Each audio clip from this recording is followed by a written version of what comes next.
Berikan tepuk tangan yang meriah kepada Bapak Joko Hartono SSDP. Kalau kita masih bisa. Terima kasih Bapak. Karena itu pada kesempatan ini izinkan saya berpesan kepada seluruh pengurus persaudaraan cinta tanah air Indonesia untuk ke depan selalu kita menjaga persatuan dan kesatuan agar Indonesia menjadi Bapak Ibu peserta seminar yang berbahagia, seminar hari ini akan dipandu oleh moderator yaitu Bapak Ismu Syamsuddin.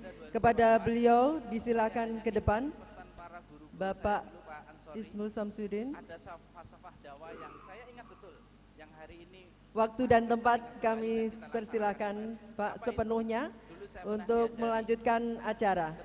Silakan. Ingin menang sebuah kompetisi, ingin menang sebuah pertandingan, saya diingatkan, kalau pengen menang, menang tanpa ngasoraki.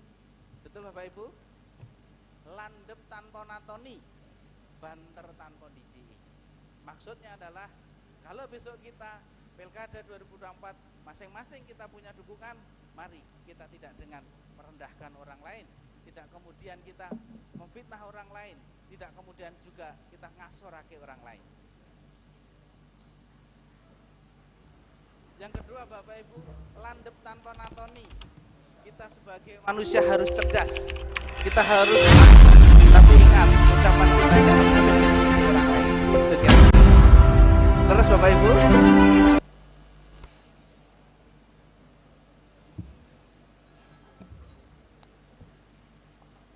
Salam berkat rahmat Allah yang Maha Kuasa.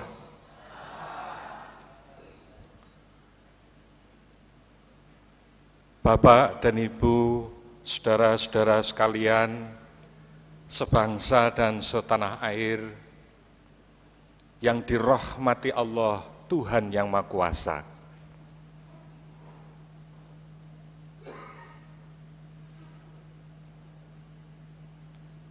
Pelurusan sejarah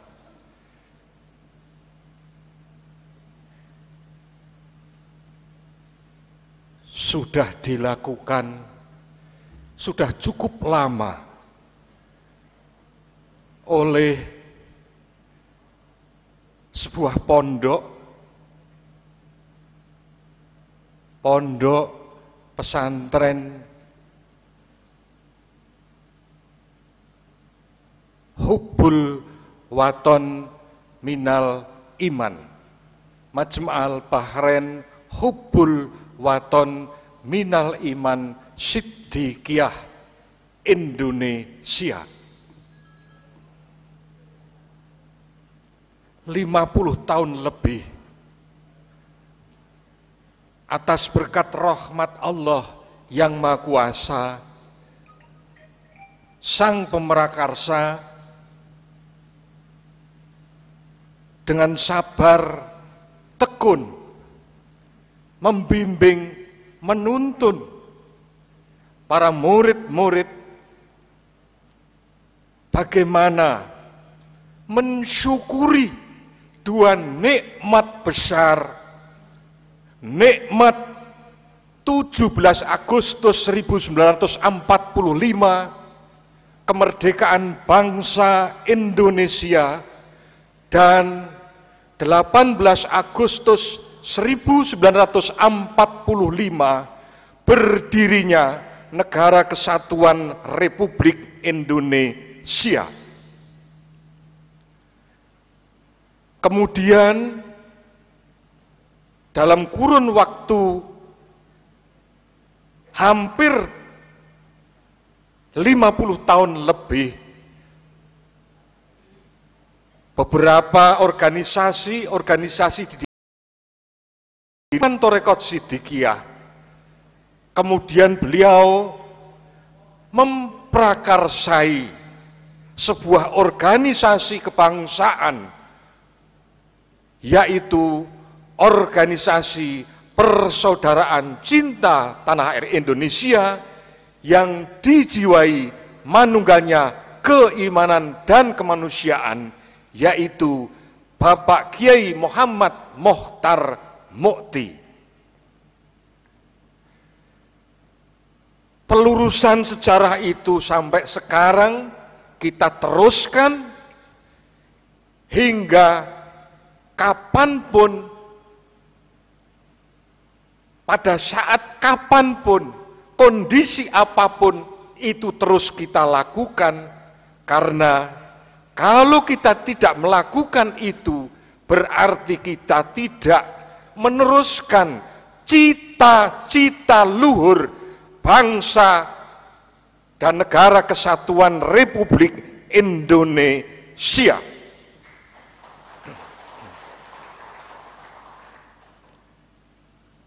Dirgahayu kemerdekaan RI selalu terpampang di mana-mana, di kantor-kantor, di jalan-jalan,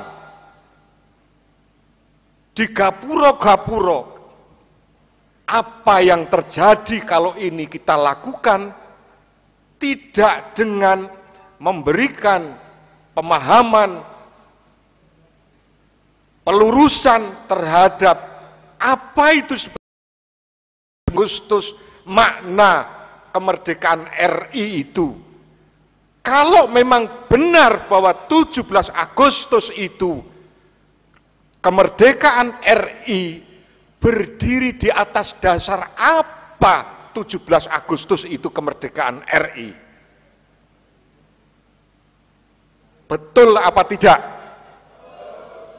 Betul apa tidak? Untuk itu, sebelum kita nanti bersama-sama seminar kebangsaan ini kita lakukan, mari kita konsentrasi sejenak, seraya selalu memohon kepada Allah Tuhan yang Maha Kuasa. Mudah-mudahan gerakan suci, cita-cita luhur ini benar-benar sesuai dengan apa yang menjadi harapan masa dahulu, masa sekarang, dan masa yang akan datang demi kejayaan dan kelestarian bangsa dan negara kesatuan Republik Indonesia yang kita cintai. Untuk itu,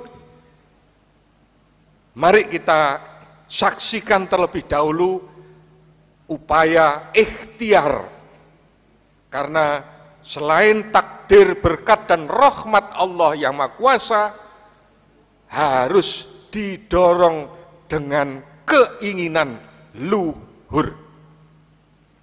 Silakan.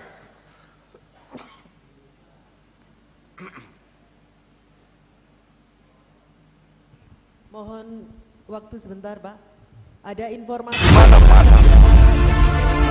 mobil Brio merah dengan nomor polisi H1525JQ dan expander warna putih nomor polisi K8564QL, kemudian satu lagi mobil Terios dengan nomor polisi AD1152SS, mohon dipindahkan terlebih dahulu karena ada mobil yang akan keluar. Terima kasih atas perhatiannya.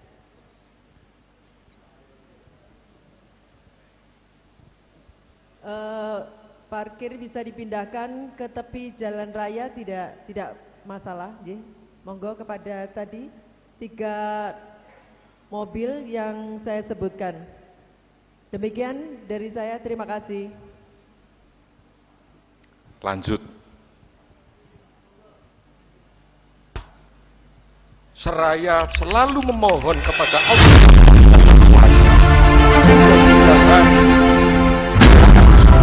cita-cita luhur Ribuan nikmat yaitu nomor 1, nikmat agung kemerdekaan bangsa Indonesia, dengan negara kesatuan Republik Indonesia dan kelestarian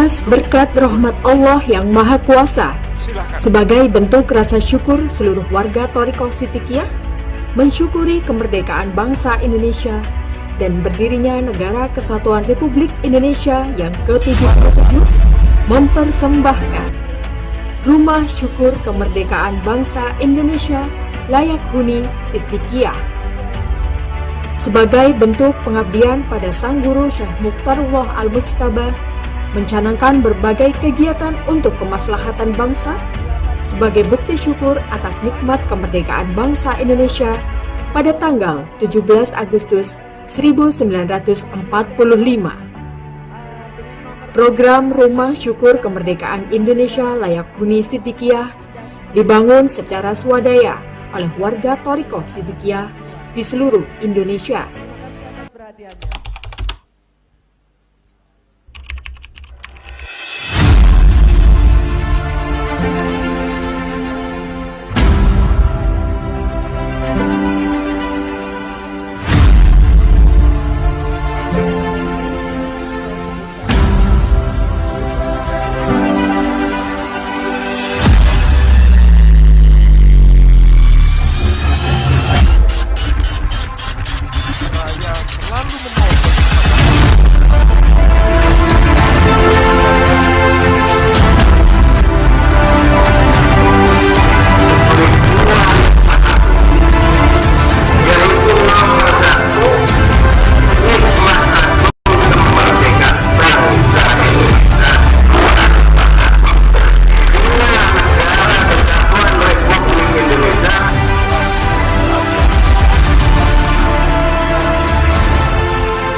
Mensyukuri kemerdekaan bangsa Indonesia dan berdirinya Negara Kesatuan Republik Indonesia yang ke-77, mempersembahkan Rumah Syukur Kemerdekaan Bangsa Indonesia Siddiqiyah sebagai bentuk pengabdian pada Sang Guru Syekh Mukhtarullah Al-Mujtaba, mencanangkan berbagai kegiatan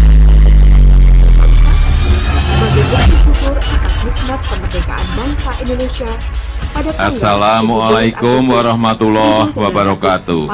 Saya ingin mengingatkan program rahmat Allah yang diberikan kepada bangsa kita Indonesia, kemerdekaan. Dibangun secara swadaya karena kita sering lupa mensyukuri ini, bahwa kita atas rahmat Allah kepada bangsa Indonesia, kita sekarang sudah merdeka.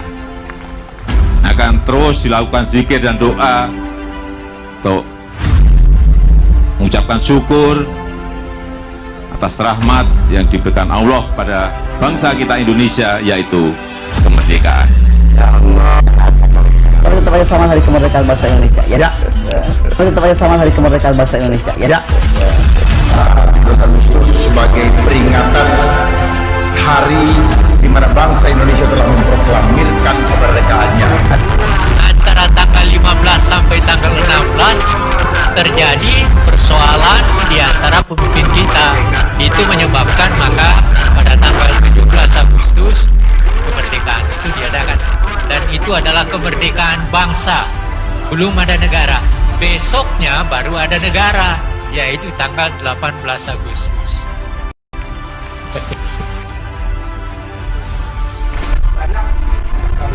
Banyak yang mengira bahwa Indonesia mereka benar terbentuk tapi atau kemerdekaan yang dirasakan di tanggal Indonesia 17 Agustus 1945 artinya pernyataan kemerdekaan. Indonesia baru resmi menjadi negara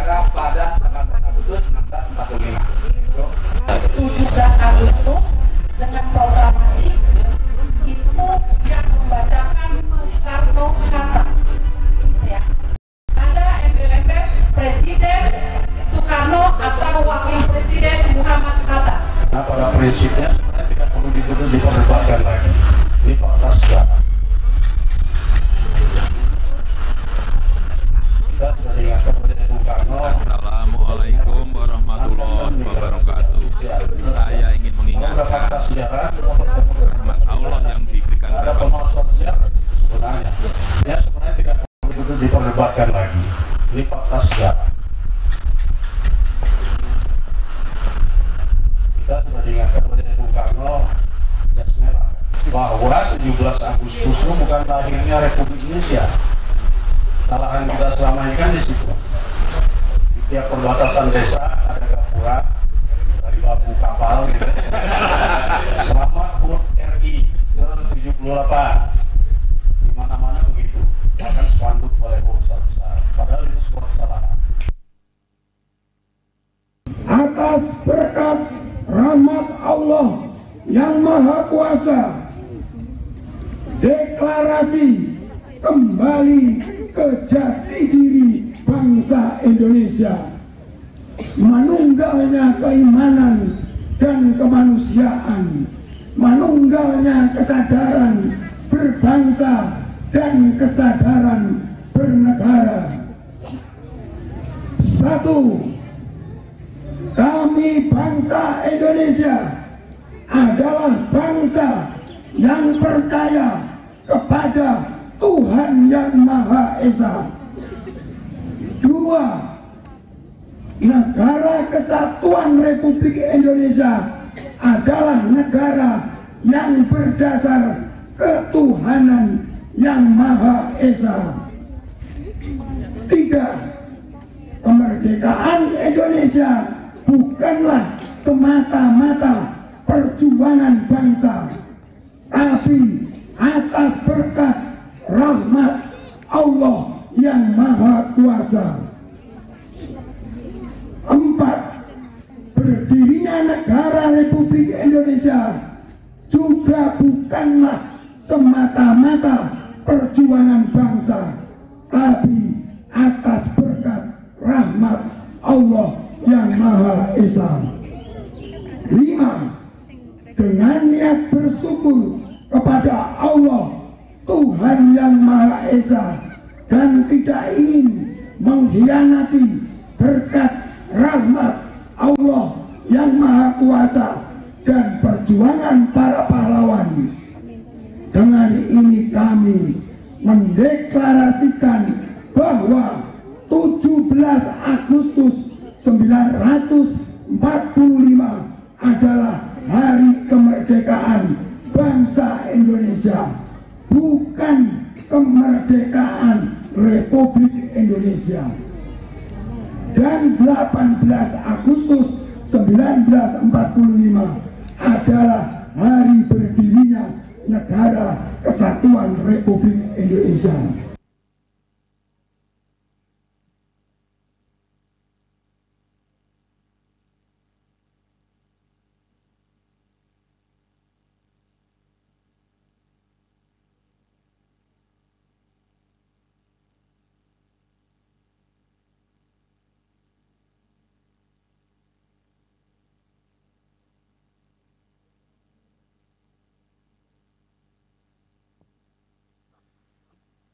Terima kasih.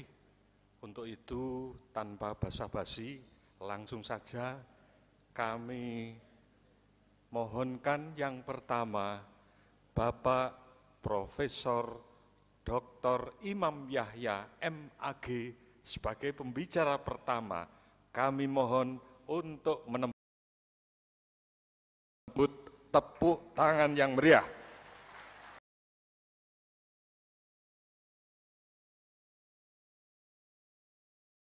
Kedua, Bapak Insinyur Edi Setiawan SE, pengurus Dewan Pimpinan Pusat Organisasi Persaudaraan Cinta Tanah Air Indonesia yang dijiwai manunggalnya keimanan dan kemanusiaan. Dan yang ketiga adalah kita mengenal Bapak Kus Hartono. Kalau namanya di situ pakai RM, ya memang sebenarnya pakai RM. Untuk itu ya kita panggil Bapak Kus Hartono, Ketua Harian Situs Pojok Kediri.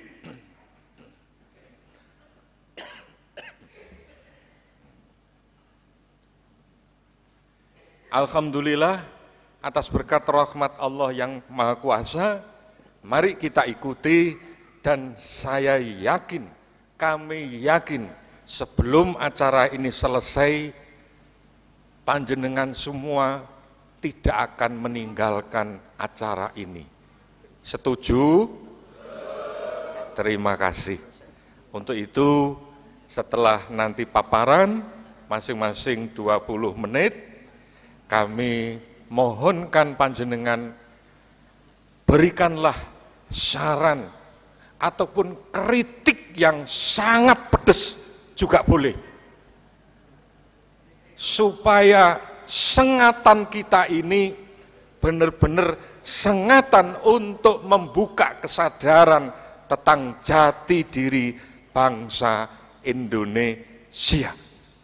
Untuk itu kami persilahkan Bapak Profesor Dr. Imam Yahya, kami beri kesempatan yang pertama. Kami persilahkan Bapak.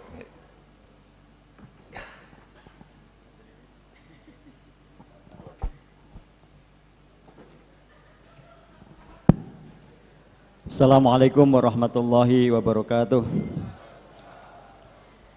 Alhamdulillahi wa kafa wassalatu wassalamu ala sayyidina Muhammadil Mustafa wa ala alihi wa sahbihi ahli sidqi wal wafa.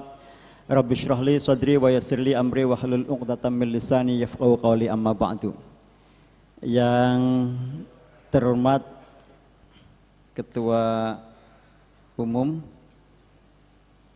PCTA Indonesia, yang terhormat Ketua PCTA Jawa Tengah, para narasumber, para Bapak Ibu peserta seminar kebangsaan pada pagi hari ini. Alhamdulillah wa syukurillah, pada siang hari ini kita bisa bersama-sama mengikuti acara seminar kebangsaan yang dilaksanakan oleh PCTA Jawa Tengah. Salam dan salam kita sampaikan pada Junjungan Nabi Muhammad SAW. Bapak Ibu yang saya hormati, saya Imam Yahya dari, sekarang ini saya sebagai Ketua Forum Komunikasi Umat Beragama FKUB Jawa Tengah. Kalau sehari-hari saya di Fakultas Ilmu Sosial dan Politik di Universitas Islam Negeri Wali Songo Semarang, dan kalau yang lain-lain ya pokoknya di Semarang ini. Saya merasa berterima kasih sekali pada kesempatan kali ini diajak untuk berdiskusi, dan temanya menurut saya tema yang sangat berat sekali karena temanya adalah pelurusan sejarah. Jadi saya termasuk mungkin orang-orang yang penikmat sejarah karena saya lahir tahun 70, jadi sekarang ini sudah kalau sekarang ini berarti baru 54 karena ada yang lebih sepuh daripada saya. Karena kalau di kampus kan saya 54 itu sudah tua karena ketemunya mahasiswi gitu, mahasiswi dan mahasiswa, baik yang di S1, S2 maupun di S3. Jadi kalau di sini saya merasa kayaknya masih muda saya, karena banyak juga yang di atas saya itu. Tapi saya dalam persoalan sejarah memang mungkin tidak banyak yang kami ketahui tentang sejarah pelurusan sejarah bangsa Indonesia, karena kebetulan saya guru besarnya adalah guru besar ilmu hukum. Tetapi karena saya diminta untuk menyampaikan ya sebagai seorang akademisi di kampus, mungkin dalam perspektif kami di kampus. Pertama, saya sebagai orang yang sejak kecil di pesantren ini, kesempatan kali ini sangat berat sekali karena di hadapan para senior. Tetapi kalau tradisi di pesantren itu ngaji itu ada dua, ada ngaji sifatnya bandongan, ada ngaji sifatnya sorogan. Kalau bandongan itu ngaji, kiainya ngaji, kemudian saya sebagai santri itu berarti mendengarkan. Tetapi kalau ngaji sorogan itu biasanya santri itu diminta untuk membaca. untuk menjelaskan. Nanti kalau salah itu dibenarkan. Lah, pada kesempatan kali ini kayaknya pas sebagai ngaji sorogan gitu. Saya sebagai santri karena masih muda, bapak senior semua ini adalah sebagai kiai. Jadi kalau nanti apa yang saya sampaikan salah, yang tanggung jawab panjenengan semua. Ya. Karena ngajinya adalah ngaji sorogan gitu ya. Kalau ngaji Bandungan kan kita santai, tapi kalau sorogan ini bapak kiai, bapak senior ini yang bertanggung jawab. Oleh karena itu kesempatan kali ini saya memposisikan sebagai santri yang ngaji sorogan, ya saya akan menyampaikan hal-hal yang saya ketahui, dan nanti kalau ada kurang ya mohon disampaikan. Istilah Pak Ismu tadi dikritik sepedas-pedasnya. Yang pertama ngeten, kalau kami di kampus itu yang namanya penelitian sejarah itu ada dua hasil. Yang pertama itu kita mendapatkan data baru, kemudian sejarah itu diluruskan. Atau yang kedua itu, kalau penelitian sejarah itu adalah kalau pertama ada novum, ada bukti baru, ada novum baru itu. Sehingga kalau sejarah itu salah ya memang ada datanya. Yang kedua itu kalau dalam penelitian sejarah itu yang penting adalah ada tafsir baru. Jadi ada tafsir terhadap teks sejarah yang lama dengan teks sejarah dengan tafsir yang baru. Tadi disampaikan, saya juga kaget juga ketika Kesbang menyampaikan tadi kemerdekaan Republik Indonesia, terus Bapak Ibu sekalian membenarkan, meluruskan ya. Jadi kemerdekaan bangsa Indonesia. Ya, ini saya kira tugas Bapak Ibu sekalian. Oleh karena itu, kalau makanya tadi saya sampaikan bahwa tema ini adalah tema yang sangat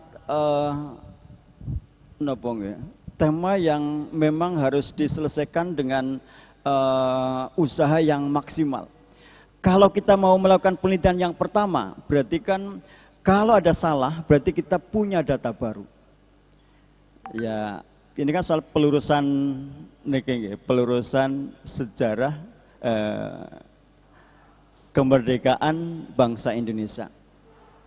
Jadi yang salah kaprah ini kan kemerdekaan negara Republik Indonesia. Yang kemudian kalau dalam tafsir baru itu adalah kemerdekaan bangsa Indonesia, karena tanggal 18 itu baru kemudian muncul Negara Kesatuan Republik Indonesia.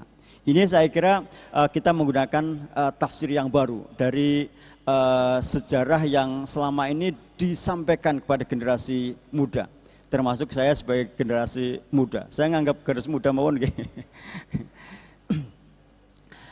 Problemnya itu memang kalau kita pakai data baru itu, kalau kita bicara masalah Indonesia, kita di perpustakaan di Indonesia memang hanya perusahaan-perusahaan tertentu yang punya data lengkap, termasuk nanti yang disampaikan narasumber yang ketiga saking Jawa Timur. Mungkin nanti ada data-data baru. Kalau saya kebetulan kalau di kampus kami itu penelitian tentang sejarah Islam di Indonesia itu semua data kita itu ada di Leiden, bukan lagi di Semarang atau di Jakarta atau di mana-mana. Bicara masalah Islam di Indonesia itu harus ke perpustakaan Leiden, karena datanya itu data-data yang dulu yang kita punya itu dibawa oleh penjajah oleh Belanda lah ke sana itu. Hari kemarin ada teman saya yang barusan ke Leiden bercerita melakukan penelitian tentang tafsirnya Kesunanan Surakarta yang masih menggunakan bahasa Jawa, yang menurut penelitian dia itu ada tafsir muridnya Mbah Saleh Darat yang di Kasunanan Mangkunegaran. Kalau Solo Mangkunegaran ya, Mangkunegaran. Dan itu tafsirnya ada. Masih menggunakan bahasa Jawa tetapi pakai huruf Arab, kados tafsir Al-Ibris yang Rembang itu. Dan itu yang ada hanya di perpustakaan Leiden. Ini kekurangan kita, saya kira kalau kita menggunakan perspektif yang kedua, yakni data-data baru. Termasuk soal sejarah, pelurusan sejarah kemerdekaan. Kita tahu bahwa kalau kita bicara masalah sejarah itu, saya kebetulan juga penelitian saya tentang sejarah militer pada zaman Khulafaur Rasyidin dalam Islam itu di abad pertama Hijriah itu. Karena pada saat ya ini kalau saya sejarahnya karena sejarah Islam ya, saya kira di UIN jadi saya sejarah Islam itu. Kalau dalam sejarah Islam itu kita sering menyampaikan bahwa khalifah setelah Nabi Muhammad SAW itu ada Khalifah Abu Bakar, ada Sayyidina Umar, ada Sayyidina Utsman, Sayyidina Ali. Enggak ada sejarah yang kemudian banyak membahas tentang khalifah tokoh-tokoh yang lainnya. Seakan-akan tokoh itu hanya Sayyidina Abu Bakar, Umar, Utsman, Ali itu. Saya baca di dalam buku yang judulnya Al-Maghazi tentang perang-perang pada zaman dulu itu, semuanya itu adalah sejarah tentang politik. Begitu juga ada buku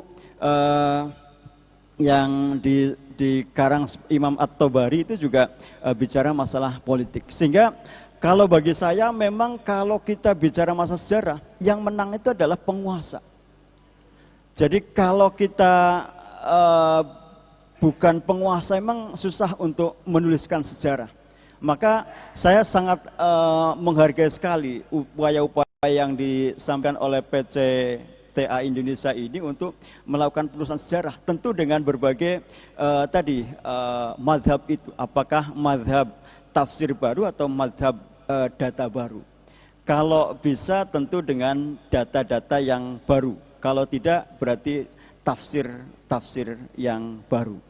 Saya ini juga baru ngeh sampai di sini itu soal ini kemerdekaan bangsa dan kemerdekaan NKRI. Jadi saya dibawa di sini, ikut ke sini ada ilmu baru yang kemudian saya kaitkan dengan ilmu saya sebagai orang akademisi tentang sejarah. Selanjutnya saya diminta untuk kemarin karena saya dihubungi oleh Mas Ansori. Mas Ansori teman saya waktu kuliah. Pokoknya ngompelu seminar gitu. Jadi saya materinya mungkin sesuai dengan kompetensi saya. Di sini saya sebutkan menumbuhkan semangat nasionalisme dengan literasi digital. Ini kalau kita sekalian ini kan orde eranya era kolonial gitu. Kalau kami di kampus itu mengatakan kalau kita yang 50 tahun ke atas itu kita era kolonial. Tapi kalau yang 30 tahun ke bawah itu era milenial. Maka jangan kaget kalau Bapak Ibu sekalian, cucu Bapak Ibu sekalian itu pandai dengan HP. Sementara kita yang tua itu HP itu hanya untuk nopo Bapak Ibu? WA paling nggih. WA terus nopo malih? Telepon.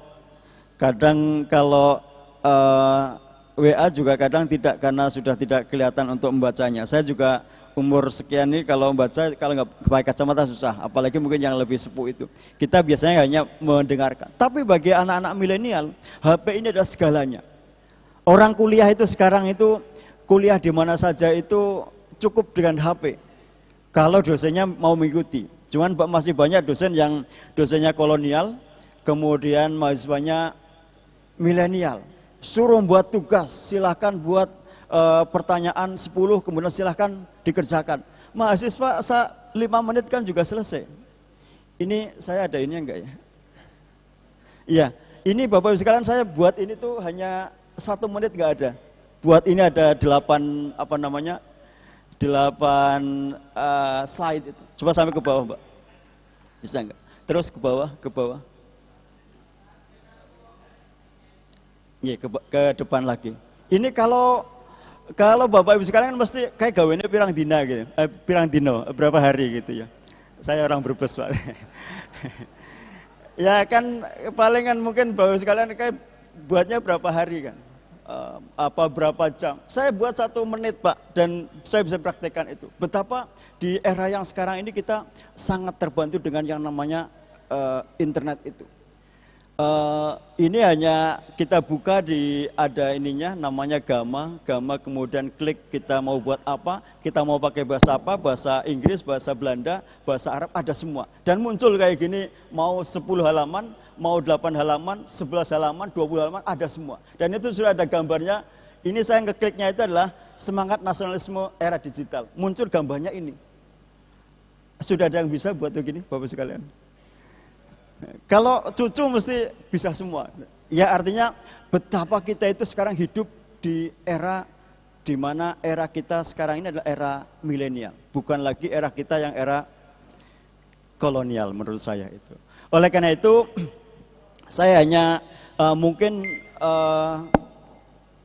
masih 5 menit lagi. Ya, saya hanya menyampaikan di sini itu soal sejarah tadi itu. Memang kalau kita bicara sejarah, kita memang harus, kalau mazhab yang kedua, kita harus mendapatkan fakta dan data sebanyak-banyaknya. Kembali lagi saya sebagai orang di studi Islam itu, saya kebetulan penelitian juga tentang politik Islam Jawa. Karena saya konsentrasi melihat kerajaan-kerajaan di Jawa. Ada kerajaan Mataram yang saya kira kita sekalian tahulah bahwa Mataram adalah kerajaan Islam. Kemudian ada Sultan Agung yang sekarang diabadikan jadi Universitas Sultan Agung. Itu apakah itu Islam yang Jawa atau Jawa yang Islam? Ini juga kalau dalam penelitian ya mumet juga. Meskipun nanti hasilnya akan mengatakan Islam Jawa atau Jawa Islam itu. Jadi kita kadang sering tidak begitu tahu nggih. Pokoknya tanggal 17 itu malamnya tirakatan. Nanti tanggal 1 Syuro itu malamnya tirakatan. Tetapi betul enggak tanggal 1 Syuro itu sama dengan tanggal 1 Muharram? Ya kita ini kan kebanyakan orang Jawa nggih. Kalau 1 Syuro saya kira kita semua ada tirakatannya. Meskipun kan tidak tahu Syuronya Syuro tahun berapa, kemudian Muharramnya Muharram tahun berapa. Ini yang kadang kita lupa dengan sejarah. Data-data yang tadi saya sampaikan tentang sejarah Islam di Jawa yang saya dan teman-teman itu sekarang ini kita perginya ke Leiden, ke Belanda. Jadi kalau nanti Bapak sekalian mau pelurusan sejarah ini perlu ke Belanda, saya ikut juga, boleh juga, kita bisa bareng-bareng ke sana itu. Tetapi perlu diketahui bahwa kalau kita bicara masalah sejarah Islam di Jawa, sekarang ini ada dunia lain yang lebih dahsyat daripada Belanda. Kalau Belanda kan ini ya orang-orang ya banyak mereka-mereka yang dulu di Indonesia. Sekarang ini orang Belanda itu lagi pusing karena banyak orang Indonesia sekarang ini bicara masalah Jawa, tidak lagi ke Belanda, tetapi ke negara yang sekarang lagi banyak dibully oleh seluruh dunia. Ada negara namanya, entah negara apa bukan ya, Israel itu.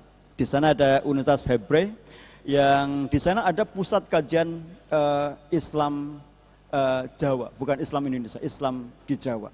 Nah ini yang kadang kita para akademis itu menjadi mumet. Kita pengen lebih banyak tentang data-data itu, tapi data itu ada di universitas di sana, yang kalau kita ke sana nanti difoto, kemudian nanti akan disebarluaskan, kita jadi rame. 5 orang kemarin yang dari NU, ada dari NU yang 5 orang, kemudian ada dari Kristen Katolik, dari mana lagi itu, ada 9 orang, yang kemudian jadi trending isu di sekarang ini karena datang ke Israel.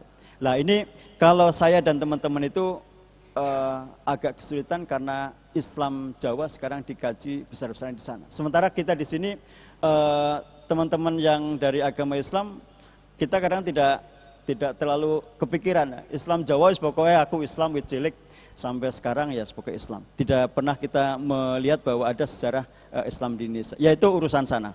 Kemudian yang selanjutnya ini saya hanya mengajak ngeten Bapak. Jadi pelurusan sejarah itu penting, tetapi maksud saya memang harus diiringi dengan media milenial. Karena yang harus kita sampaikan kepada generasi muda, generasi yang tadi saya sampaikan, generasi milenial. Tentu tidak hanya melalui seminar, tetapi juga melalui media-media yang lainnya. Kalau soal data saya kira nanti akan disampaikan oleh Bapak yang ketiga nanti, tapi soal sosialisasinya saya kira perlu disampaikan kepada anak-anak kita dengan media-media yang bersahabat dengan mereka. Karena anak-anak kita sudah tidak pernah lagi baca koran, anak-anak kita sudah agak susah membaca buku. Mereka sukanya itu TikTok, Pak. Penelitian terakhir itu media yang paling banyak digemari oleh anak-anak kita adalah media TikTok. Nate ngewirsani TikTok, Bapak Ibu sekalian. Mungkin sudah, tapi suruh buat mungkin nggak bisa gitu. Paling yang muda-muda itu. Tapi itu yang digemari oleh anak-anak kita. Jadi penelitian yang menyampaikan kenapa wakil presidennya kemarin yang sekarang jadi itu adalah Pak Gibran. Karena memang pemilih pemula itu suka dengan TikTok. Pak Gibran lebih banyak menyampaikan ya soal takdir nanti kan, takdir kan nanti saya menyampaikan terakhir. Tetapi kalau dalam analisis media itu karena anak-anak kita sukanya melihat lewat TikTok dan Pak Gibran itu sosialnya lewat itu.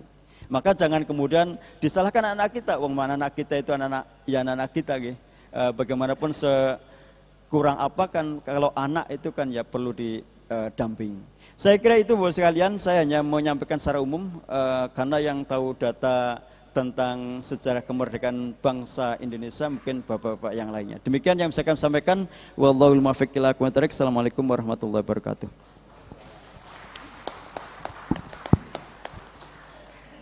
Terima kasih Prof.